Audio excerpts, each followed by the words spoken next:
Lors de certaines fonctions spéciales, le 2 décembre, il diffusait parfois des messages enregistrés de la mère en français à tous les enfants de l'école.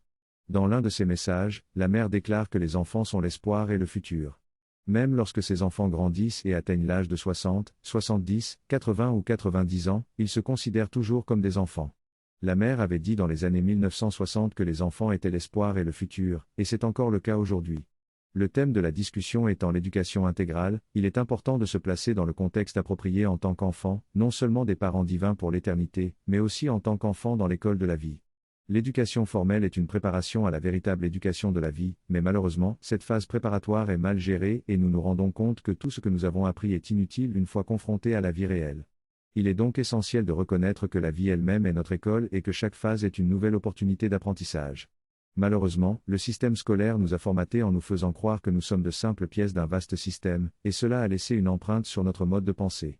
Nous sommes conditionnés à être simplement ce pour quoi nous avons été formés, et nous ne nous permettons pas de réfléchir au-delà de cela. Cependant, en tant qu'aspirants spirituels et enfants de la Mère divine, il est important de briser ces limitations et de reconnaître notre véritable nature en tant qu'incarnation de Sachidananda. Nous devons nous rappeler que nous sommes des êtres infinis de possibilités et que notre but est de réaliser notre potentiel sous des conditions et des opportunités limitées.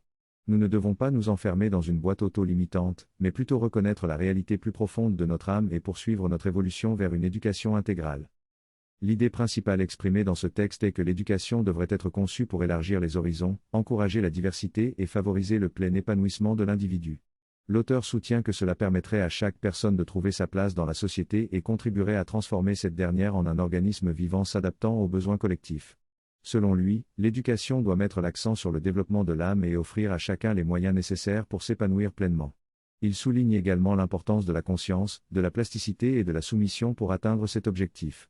Pour rendre les différents aspects de l'individu plus conscients, l'auteur propose une pratique d'attention consciente lors des activités quotidiennes, en se focalisant notamment sur le corps physique. Dans cet extrait, l'auteur parle de différentes pratiques d'asana et de l'importance de la conscience corporelle. Il explique que même si on nous dit que certaines parties du corps sont impossibles à ressentir, comme les os ou la matière grise du cerveau, il est en réalité possible de les ressentir si nous sommes ouverts à cette possibilité. Il mentionne également comment notre être vital, qui englobe nos émotions et nos énergies de vie, est souvent sous-développé et que les activités militaires peuvent nous aider à développer cette partie de notre être. L'auteur parle ensuite de la notion de caractère, qui est la forme instinctive et rigide de notre personnalité. Il explique comment le caractère est mis à l'épreuve dans des situations de crise, et comment il peut être formé et façonné. Par la suite, l'auteur parle de différentes dimensions du vital, notamment le vital inférieur centré sur les instincts et le vital supérieur ouvert à des horizons plus larges et influencé par l'esprit. Il explique que le développement du vital supérieur nous permet de participer à un espace collectif plus vaste. Pour développer pleinement notre vital, il est nécessaire de sortir de nos instincts égocentriques et d'embrasser des valeurs plus élevées comme le courage et l'action désintéressée. L'auteur souligne ensuite que regarder des films inspirants peut nous permettre de vivre ces expériences de manière vicariante. Enfin, il partage une anecdote intéressante d'un écrivain français qui illustre l'exaltation de l'âme dans une situation de sacrifice pour une cause plus grande. Ce livre parle d'expériences de sortie hors du corps et de souvenirs de vie antérieure. L'auteur se souvient d'une période à Rome où il fut torturé et tué pour avoir refusé de divulguer certaines informations. Cette expérience a imprégné sa personnalité et l'a poussé à défendre ses idéaux. Il explique que nos personnalités actuelles sont influencées par nos vies passées et que nous devrions développer des aspects de notre nature vitale tels que la générosité et l'ouverture d'esprit. L'auteur propose de choisir les aspects qui nous semblent les plus intéressants à développer, en se basant sur le potentiel de croissance qu'ils offrent. L'auteur explique que pour évaluer la croissance et l'apprentissage, il est important de commencer par quelque chose d'intéressant. Ce qui est intéressant offre une opportunité de croissance. Si cela cesse d'être intéressant, il faut revoir l'approche, changer l'activité ou trouver un aspect de croissance qui a été négligé. Il mentionne également qu'il faut tenir compte du stade de développement d'une personne. Par exemple, forcer un enfant de 3 ans à écrire lorsqu'il n'a pas encore développé les compétences motrices fines nécessaires ne sera pas intéressant pour lui. Il explique également que l'intérêt peut évoluer avec le temps. Il faut donc commencer par quelque chose d'intéressant, explorer d'autres domaines qui complètent cet intérêt puis trouver un équilibre entre eux pour une croissance épanouissante. Il encourage également à prendre des activités pour le plaisir et non pour en faire une carrière. Il est important d'écouter et de suivre ses instincts, intuitions ou inclinations de l'âme pour guider le processus de croissance. L'auteur mentionne également l'importance de développer le sang-froid en situation de crise, c'est-à-dire rester calme et immobile. Il donne l'exemple d'une femme qui reste calme et immobile malgré les attaques d'un groupe en colère. La personne calme a souri et a décidé de rester présente pour discuter malgré le groupe qui l'agressait. Finalement, ce groupe est parti, incapable de supporter son calme. La personne qui observe cette situation se rend compte que cette femme est exceptionnelle, capable de garder son sang-froid dans des situations difficiles. Elle réalise qu'elle-même n'aurait probablement pas pu faire la même chose et aurait sûrement abandonné, laissant le groupe triompher. Elle admire cette capacité de la femme à rester forte et souhaite également développer cette qualité en elle. Elle remarque également que l'éducation conventionnelle ne touche qu'à une partie limitée de nos capacités mentales, se concentrant principalement sur les facultés du cerveau gauche telles que la mémoire et l'analyse, tandis que les capacités du cerveau droit telles que la créativité et l'intuition sont souvent négligées. Cela nous amène à réfléchir à des méthodes d'entraînement plus approfondies pour développer toutes les facettes de notre esprit. Dans cette optique, l'auteur rappelle les paroles de Sri Aurobindo, qui soulignent l'importance de l'art, de la musique et de la poésie dans l'éducation de l'âme, qui rendent et maintiennent ces mouvements purs, maîtrisés, profonds et harmonieux. L'auteur note que ces formes d'expression artistique aident à raffiner les émotions, à les harmoniser et à les approfondir, et propose de les utiliser comme un point de départ pour développer les aspects les plus subtils de notre être intérieur. Il suggère de choisir la forme d'expression avec laquelle on se sent déjà le plus à l'aise et de laisser cette expression artistique nous guider vers une exploration plus profonde de nous-mêmes et des émotions qui nous habitent. En se confrontant consciemment à ces différentes formes d'art, on peut transposer ces expériences en de véritables outils d'évolution personnelle. Il est suggéré de s'exposer à différents types d'art, tels que la musique, la poésie et l'art visuel, afin d'observer leur impact sur nous et comment cela nous affecte.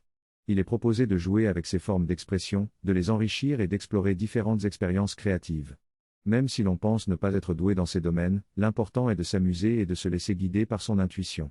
En pratiquant régulièrement, on peut développer de nouvelles facultés et accéder à différentes couches de notre conscience.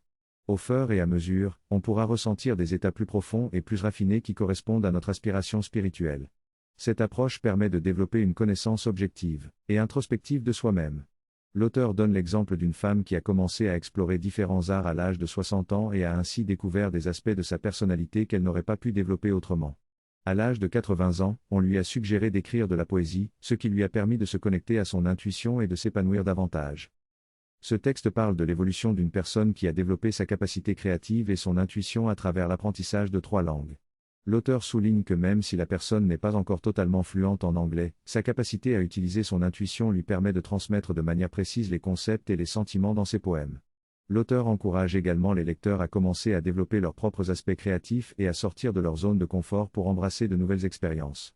Il explique que l'âge n'est pas un obstacle à la créativité, mais plutôt une occasion de se libérer des barrières et d'explorer de nouvelles possibilités.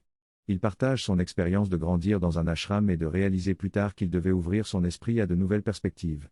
Il encourage les lecteurs à briser leurs propres barrières et à embrasser les opportunités qui se présentent à eux. Finalement, il mentionne que le temps est limité et qu'il est important de profiter pleinement des opportunités de croissance et d'évolution dans la vie. Il est question ici de la nécessité de créer des îlots de concentration et d'aspiration spirituelle dans un monde de plus en plus chaotique et confus. L'objectif est de préparer le terrain pour un avenir meilleur, en renforçant la fondation spirituelle à la fois individuellement et collectivement. Cette préparation implique de cultiver des facultés créatives et intuitives, ainsi que d'approfondir et d'élargir notre conscience. L'auteur souligne que personne ne peut nous empêcher de le faire et que cela devient notre responsabilité envers l'humanité. Il mentionne également l'importance d'être un guide plutôt qu'un enseignant, car le véritable apprentissage ne peut être imposé de l'extérieur mais doit venir d'un changement intérieur. Il encourage à changer de perspective pour trouver des solutions et à transmettre ce savoir aux autres. Enfin, il rappelle que cette préparation doit également inclure la dimension spirituelle et psychique pour que les futures générations puissent s'épanouir pleinement. La découverte de connaissances est un processus de révélation de ce que l'on sait déjà mais qui était caché. L'apprentissage véritable implique de révéler ce qui est déjà connu en soi. Tout ce qui est pris de l'extérieur, comme un manteau de peinture, peut être perdu ou oublié. Seule une connaissance qui est vécue comme une identité résiste à l'oubli. La découverte de connaissances suscite une grande joie car elle est la révélation de la lumière et de la force de la connaissance. Cette joie pousse à mettre cette connaissance en action et à la partager avec les autres. La joie de la découverte est une réflexion éphémère de la félicité infinie et éternelle. Tout ce qui grandit en nous et nous transforme est une manifestation de cette félicité. Le rôle de l'enseignant est de susciter ces moments d'épiphanie. Cependant, la vie elle-même peut être notre enseignant si nous sommes ouverts à jouer et à explorer sans peur. La peur des erreurs est une distorsion de l'éducation actuelle, qui nous empêche de réellement apprendre.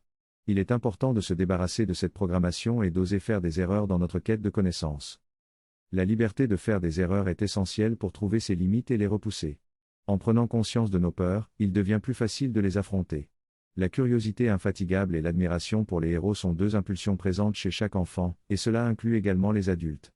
Malheureusement, notre curiosité est souvent découragée et étouffée dès notre enfance. Cependant, il est essentiel de réveiller cette curiosité et de se poser des questions sur le monde qui nous entoure. En posant des questions, en cherchant des réponses et en nourrissant notre curiosité, nous pouvons continuer à grandir et à apprendre. Il est important de ne pas se censurer, mais plutôt de repousser nos limites, tout en restant dans le cadre du bon sens. De cette manière, nous pourrons découvrir de nouvelles connaissances et nous développer constamment. L'auteur de ce texte évoque deux dons naturels que les enfants possèdent. Le premier est leur curiosité insatiable, qui les pousse à vouloir découvrir et explorer l'infini. Le deuxième est leur capacité à idolâtrer et à vouloir être comme des personnes qui ont déjà atteint ce qu'ils désirent. L'auteur encourage à nourrir ces traits en permettant aux enfants de poser des questions, d'exprimer leur curiosité et de s'inspirer de modèles positifs. Il souligne également l'importance de l'affection et de l'attention des parents pour le développement des enfants. L'auteur suggère d'identifier des personnes inspirantes et de s'identifier à elles pour renforcer sa propre personnalité et adopter des comportements positifs. En fin de compte, l'auteur mentionne que toutes ces personnalités se combinent pour former un seul être, mais cela nécessite un certain niveau d'abstraction pour le comprendre pleinement. La conscience qui s'incarne dans toutes ses formes est une conscience divine, infinie en potentiel, qualité et aspect. La méthode yogique consiste à tourner vers cette conscience divine dans votre expérience, votre pays, vos aspirations, et à absorber les qualités dont vous avez besoin. Vous pouvez vous inspirer de figures historiques ou de personnes que vous connaissez pour développer des qualités de force, de courage et de résilience. En vous alignant avec ces qualités, vous assimilez et incarnez une descente de ces qualités divines en vous. Il n'est pas nécessaire de donner des noms à ces qualités, il suffit de les ressentir et de s'y aligner. D'un point de vue théorique, cela pourrait être en lien avec des aspects de force divine comme Mahakali ou Maheshwari. Vous pouvez expérimenter différentes approches et utiliser votre instinct d'admiration pour des figures héroïques. Spirituellement, c'est l'être psychique qui se tourne vers l'infini et permet à celui-ci de le façonner. Le livre fait également mention de la douleur comme une manière pour la nature de sculpter les êtres vers leur grandeur. La douleur est le signe d'une résistance à la pression qui pousse à changer, mais ce processus est guidé par l'intelligence de la nature pour permettre l'épanouissement du potentiel de chacun. Le dur et douloureux travail est inspirant, car il permet à chacun de grandir et d'évoluer. Cependant, cette cruauté céleste est motivée par l'amour. Comme une mère qui observe son enfant tomber plusieurs fois avant d'apprendre à marcher, elle pousse avec amour pour favoriser la croissance.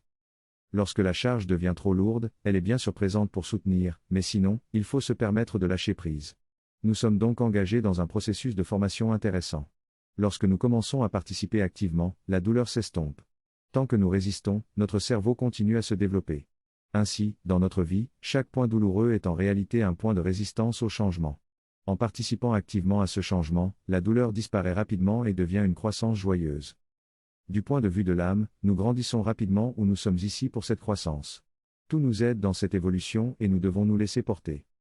Les deux principes fondamentaux de l'enseignement véritable sont remplis grâce au lien étroit avec les aspirations de l'âme, et la croissance de l'esprit doit être prise en compte. Cela signifie qu'il faut consulter les aspirations de l'âme, de l'esprit, du cœur et du corps, puis les intégrer dans notre cheminement. Il est important de commencer par ce qui est le plus proche, le plus joyeux, le plus facile et le plus satisfaisant, puis de grandir vers ce qui est plus éloigné. Pour se souvenir de cette réalité dans les vies suivantes, il faut devenir malléable face à l'infini, organiser sa personnalité en alignant ses actions et aspirations à celles de l'âme, et dissoudre la barrière entre la personne superficielle et les régions les plus profondes de la conscience. La transformation nécessite donc la conscience, la plasticité et la soumission à la Mère divine. Il faut se donner entièrement à elle, en offrant tout ce que l'on construit, organise et fait, d'une manière totale et exclusive. Même si l'on ne peut le faire en permanence, quelques instants de concentration intense chaque matin ou chaque soir sont suffisants pour se centrer sur son aspiration et se relier à la Mère divine, offrant ainsi tout ce que l'on est. La pratique consiste à se plonger totalement dans une immersion totale et à perdre sa propre identité.